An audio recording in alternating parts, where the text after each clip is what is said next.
Assalamualaikum warahmatullahi wabarakatuh. Perkenalkan, nama saya Ilham Jiransyah dengan NIM 22050200034. Saya Rizky dengan NIM 22050200103.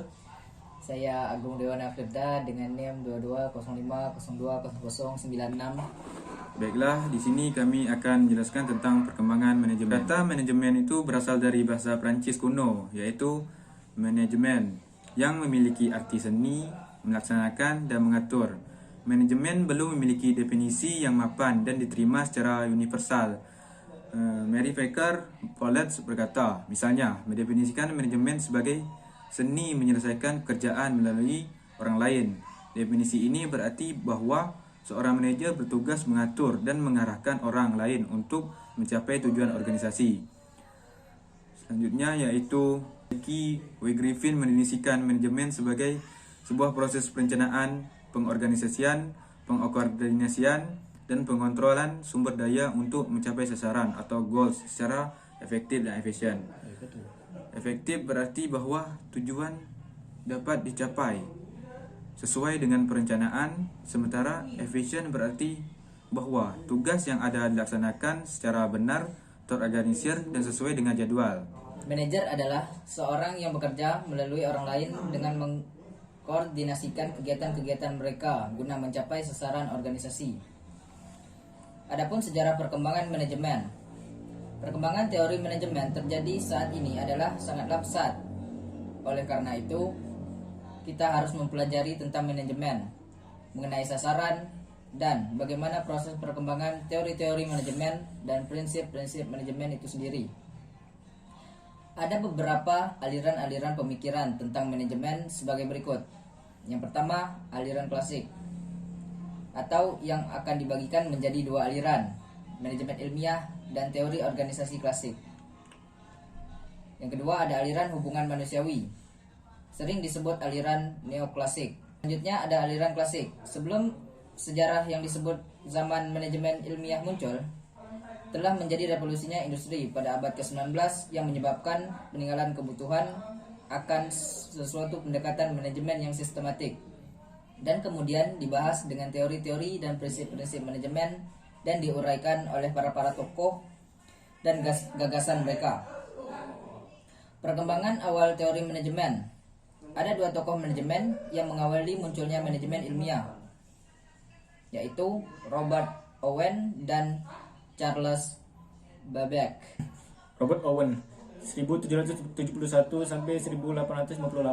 Pada permulaan tahun 1800-an, Robert Owen, seorang manajer berupa beberapa pabrik permintaan kapas di New Lanark, Skotlandia, menekankan pentingnya unsur manusia dalam produksi. Dia membuat perbaikan dalam kondisi kerja, seperti pengurangan hari kerja standar, pembatasan anak-anak di bawah umur yang bekerja, membangun perumahan yang lebih baik bagi karyawan, dan mengoperasikan toko perusahaan yang menjual barang-barang dengan harga yang murah. Kedua, manajemen ilmiah adalah seperangkat mekanisme atau teknik-teknik back of trick untuk meningkatkan efisiensi kerja organisasi. Taylor mengungkapkan gagasan-gagasannya dalam 3 judul makalah, yaitu Shop Management, The Principle of Scientific Management, Testimony Before the Special House, yang dirangkum dalam sebuah buku yang berjudul Scientific Management. Taylor memberikan prinsip-prinsip dasar dalam penerapan pendekatan pada manajemen sebagai berikut. Pengembangan metode-metode ilmiah dalam manajemen agar sebagai contoh metode yang paling baik untuk pelaksanaan setiap pekerjaan dapat ditentukan. Seleksi ilmiah untuk karyawan agar setiap karyawan dapat diberikan tanggung jawab atas sesuatu tugas sesuai dengan kemampuannya. Pendidikan pengembangan ilmiah para karyawan. Kerjasama yang baik antara manajemen dan tenaga kerja. Frank dan Liliam,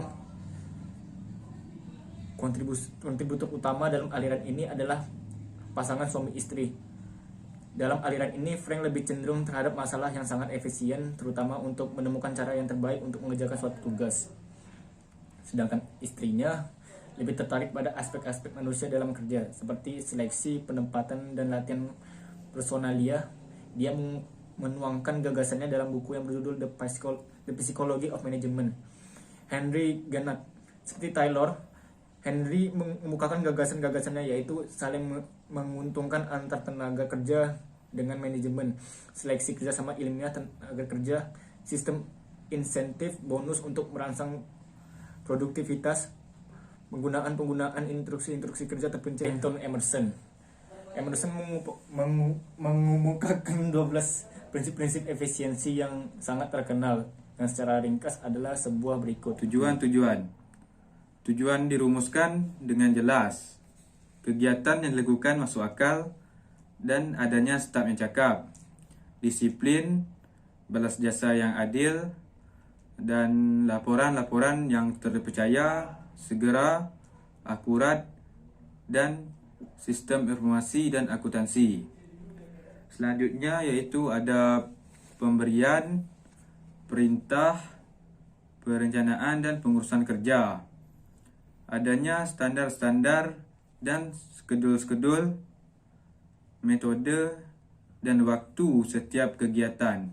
Kondisi yang distandarisasi, operasi yang distandarisasi, instruktur praktis tertulis yang standar, balas jasa efisiensi dan rencana intensif. Yang selanjutnya yaitu teori organisasi klasik. Henry Fayol, seorang industrialis Prancis, mengemukakan teori dan teknik-teknik administrasi sebagai pedoman bagi pengelolaan organisasi yang kompleks dengan bukunya yang terkenal Administration Industrielle et Générale. Dalam teori administrasinya, dia memerincikan manajemen menjadi 5 unsur, yaitu yang pertama ada perencanaan, pengorganisasian, pemberian perintah, pengkoordinasian, dan pengawasan. Selanjutnya yaitu ada aliran hubungan manusiawi. Aliran hubungan manusiawi ini atau perilaku manusia atau neoklasik muncul karena ketidakpuasan bahwa yang dikemukakan pendekatan klasik tidak sepenuhnya menghasilkan efisiensi produksi dan keharmonisan kerja. Pada manajer masih menghadapi kesulitan-kesulitan dan frustasi karena karyawan itu tidak selalu mengikuti pola-pola perilaku yang rasional. Ada beberapa ahli yang mencoba melengkapi teori organisasi klasik dengan pandangan sosiologi dengan psikologi, yaitu yang pertama Hugo Monsterberg. Dia sebagai pencetus psikologi industri, sehingga Hugo Monsterberg disebut Bapak Psikologi Industri. Dalam bukunya Physiology and Industrial Efficiency, dia menguraikan tentang peralatan psikologi untuk mencapai tujuan. Elton Mayo 1880 sampai 1949. Ia mengemukakan bahwa hubungan manusia sering digunakan sebagai istilah umum untuk mengembangkan cara seorang manajer berinteraksi kepada bawahan-bawahannya. Itu bertujuan untuk menciptakan hubungan kemanusiaan yang baik. Selanjutnya ada aliran manajemen modern. Pada masa modern, berkembang melalui 2 jalur yang berbeda. Jalur pertama yaitu pengembangan dari aliran hubungan manusiawi yang dikenal sebagai perilaku organisasi. Dan yang lain dibangun atas dasar manajemen ilmiah, dikenal sebagai aliran kuantitatif atau operation research and management atau manajemen operasi. Selanjutnya ada perilaku organisasi.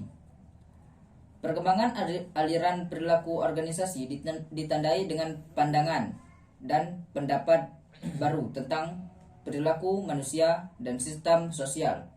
Tokoh-tokoh aliran ini antara lain yang pertama Abraham Maslow yang mengemukakan adanya hierarki kebutuhan. Dalam penjelasan tentang perilaku manusia dan dinamika motivasi. Selanjutnya ada Douglas McGregor dengan teori X dan teori Y-nya. Selanjutnya ada Frederick Herbert yang mengurai teori motivasi.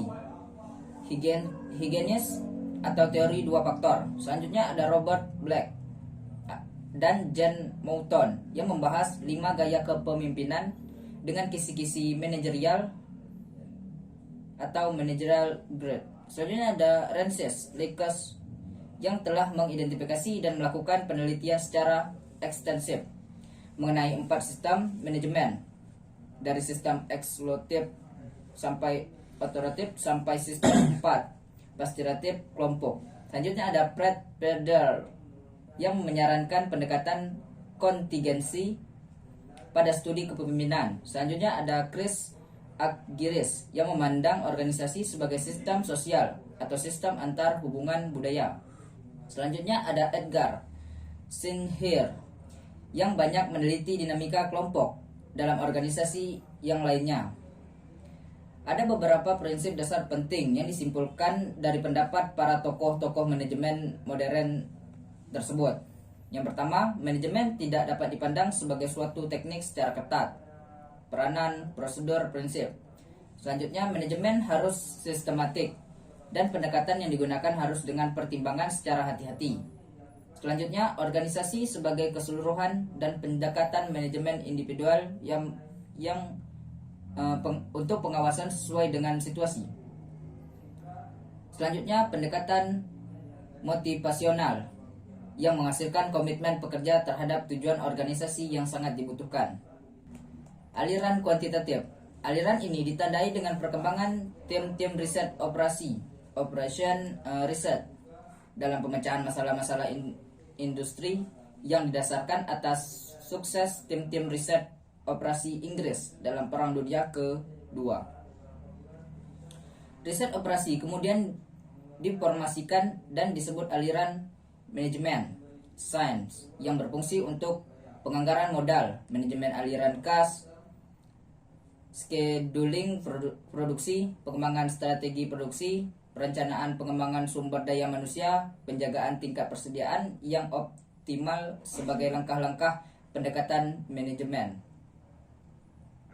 Biasanya sebagai berikut. Yang pertama, perumusan masalah. Yang kedua, penyusunan suatu model matematis. Selanjutnya, mendapatkan penyelesaian dari model. Selanjutnya, pengujian model dan hasil yang didapatkan dari model. Kemudian, penetapan pengawasan atas hasil-hasil. Selanjutnya, pelaksanaan hasil di dalam kegiatan-kegiatan implementasi. Baiklah, itu saja penjelasan materi dari kami. Mohon maaf jika ada kesalahan dan kekurangan di materi ini. Billahi taufiq wal hidayah. Wassalamualaikum warahmatullahi wabarakatuh.